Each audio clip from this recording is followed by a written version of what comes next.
Halo brother, dimanapun kalian lagi ngopi, jangan dulu dihabisin kopinya sebelum nonton filmnya, oke? Di awal kita akan diperlihatkan seorang inspektur yang bernama Chan yang dikagetkan dengan jatuhnya seseorang dari lantai atas karena sebuah perkelahian. Kerusuhan ini terjadi diakibatkan karena istri orang ini ditangkap hanya karena meludah dan hal itu pun membuat si orang ini marah. Tak lama kemudian mereka pergi dari ruangan Kapolsek. Setibanya di luar semua jendela ditutup bahkan kendaraan pun sepi. Kemudian datanglah sebuah anggota geng yang bernama Geng Kapak. Sesuai namanya, pasti seluruh anggotanya akan membawa pakarang untuk membelah kayu yaitu kapak. Karena sudah dikepung oleh geng kapak, kemudian mereka menyalakan petasan ke atas untuk memanggil para anggotanya. Ternyata selama mereka berurusan dengan polisi di dalam, semua anggotanya sudah bergabung dengan geng kapak. Geng kapak pun membunuh mereka.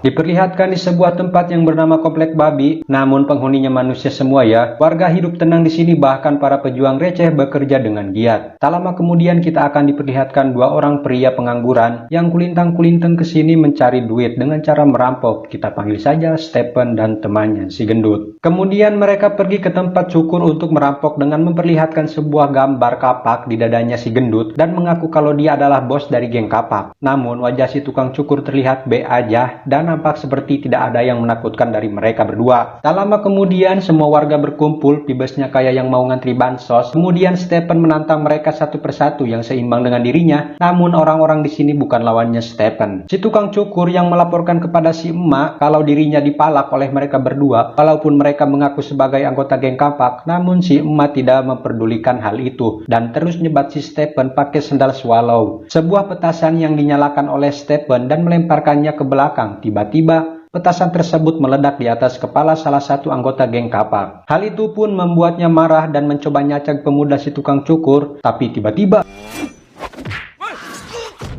entah ilmu apa yang dimiliki si tukang cukur sampai-sampai cacagan tadi mental. Dan mereka meluncurkan sebuah petasan ke atas untuk meminta bala bantuan. Setelah berkumpulnya geng kapak, mereka mengumpulkan semua warga dan menanyakan siapa yang sudah melakukan si mamang gendut tadi. Jika tidak ada yang mengaku, maka salah satu dari mereka akan dibakar. Dengan cepatnya si tukang kuli mengambil korek tersebut dan mengatakan dialah yang melakukannya.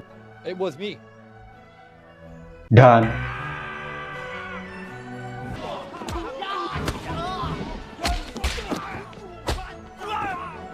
si tukang kuli melawan geng kapak dengan sendirian dengan melakukan tendangannya yang kuat sampai-sampai anggota geng kapak ngalabeng ke dalam rumah. Di mana di dalam ada seorang tukang jahit yang dikira cupu. Ternyata, ya, si tukang jahit ini memiliki pukulan yang sangat kuat dijuluki dengan pukulan besi yang pastinya melegenda. Sementara tukang roti juga yang tidak tinggal diam membantu melawan geng kapak dan melemparkan sebuah tongkatnya.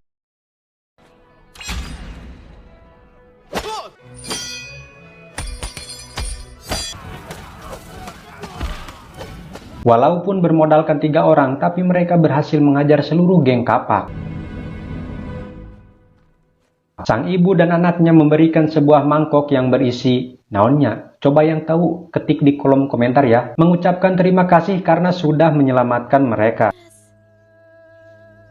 Berlatar di markas geng kapak, si ketua yang bernama Kekasam yang mengharapkan sebuah bantuan profesional. Sementara itu si kedua pemusik jalanan ini menjelaskan bahwa mereka bertiga memiliki jurus khas yang kuat. Ada yang memiliki tendangan 12 dari sekolah Tam, si pukulan tangan besi dari sekolah Hang, dan si tongkat 6 penjuru, dan mereka terkenal dengan kehebatannya. Setibanya di sana, si pemusik jalanan melawan mereka dengan memainkan alat musiknya, yang dimana jika dimainkan akan mengeluarkan senjata ataupun mie ayam, kalau mau juga bakso juga bisa. Tak lama kemudian si emak dengan teriakannya yang keras mengusir kedua pemusik jalanan tersebut sampai terbirit-birit. Jin beralih pada Stephen yang menghampiri perempuan tukang es krim dan memalak tukang es krim tersebut. Tak lama kemudian si perempuan ini memperlihatkan sebuah permen bahwa si Stephen dulu pernah menolongnya ketika dibully. Malam tiba, Stephen dibawa oleh geng kapak ke sebuah rumah sakit jiwa yang dimana di dalam sana terdapat seorang ahli kungfu dengan jurus katak atau bangkong dan Stephen harus bisa mengeluarkannya. Setelah Stephen menemukan si pemilik jurus katak dan membawanya ke markas geng kapak, namun mereka semua merasa tidak percaya kalau dia seorang pembunuh nomor 1 di dunia. Dan ketika dia memegang sebuah pistol dan menembakkan ke dirinya, tiba-tiba Ya, dia menahan peluru tersebut dengan 2 jari. Ketika kakek katak ngaclok dan berhadapan dengan si emak dan suaminya, di mana si suami ini memiliki kemampuan melambai dan ngeplay. Dan terjadilah pertarungan.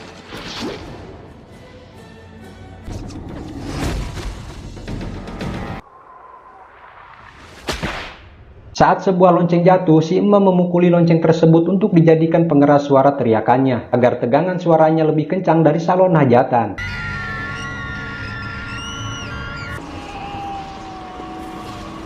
Ketika Stephen disuruh oleh kakak Sam untuk memukuli si emak dan suaminya, namun tiba-tiba Stephen malah memukuli si kakek katak. Hal itu pun membuat kakek katak marah dan memukulinya ke tanah sampai ngelowok.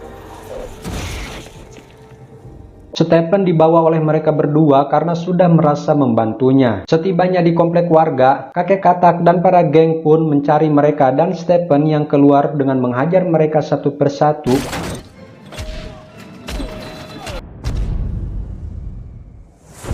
Setelah semua anggotanya nyerenglet, Stephen berhadapan langsung dengan kakek katak dengan mengeluarkan beberapa pukulan dan tendangannya sampai kakek katak ngalabeng.